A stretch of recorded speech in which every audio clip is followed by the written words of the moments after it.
Sauvons l'amour, sauvons le respect. Let's go! 2009.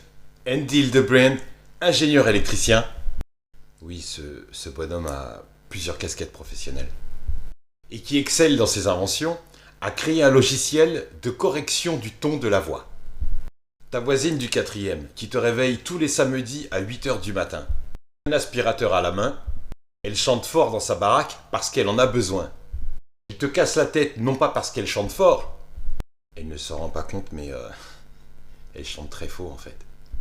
Quand elle va en studio, sa voix sonne juste. Et c'est la machine qui va pallier ses carences. Ça te donne donc l'illusion que c'est une excellente chanteuse. Tout le monde se passe le plan et tous les studios sont équipés d'autotune. Des producteurs changent de fusil d'épaule. L'autotune a changé leur vie, donc change leur métier.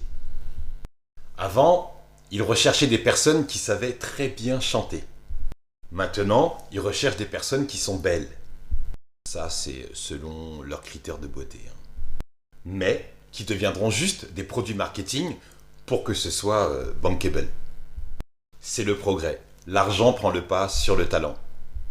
Dans les débuts, quand le logiciel n'était pas très connu, ça se faisait en scred en fait. C'était très mal vu pour un producteur d'avoir un chanteur pourri, surtout si c'est la machine qui fait le taf. Une personne physique, oui, mais c'est pas sa voix. Imagine un réglage précis. Le logiciel dispose d'un réglage pour ralentir le changement de ton, qui te permet par exemple de passer d'un BPM de 190 à 80 sans problème. C'est-à-dire d'une chanson à rythme rapide à une très lente sans que ça choque, sans que ça perturbe l'oreille.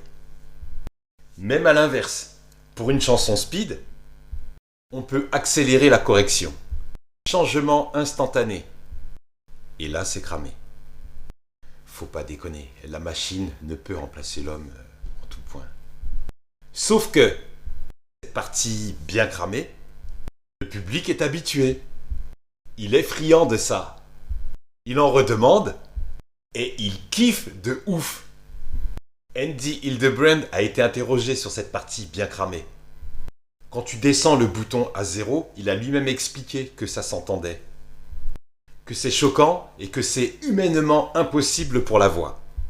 Et qu'il faudrait être ouf pour en faire usage de cette façon en fait. Il dit que c'était juste pour déconner en fait. Bien évidemment, quand tu proposes une correction avec un fruit défendu, c'est le fruit défendu qui vend le mieux aujourd'hui. One love. Peace.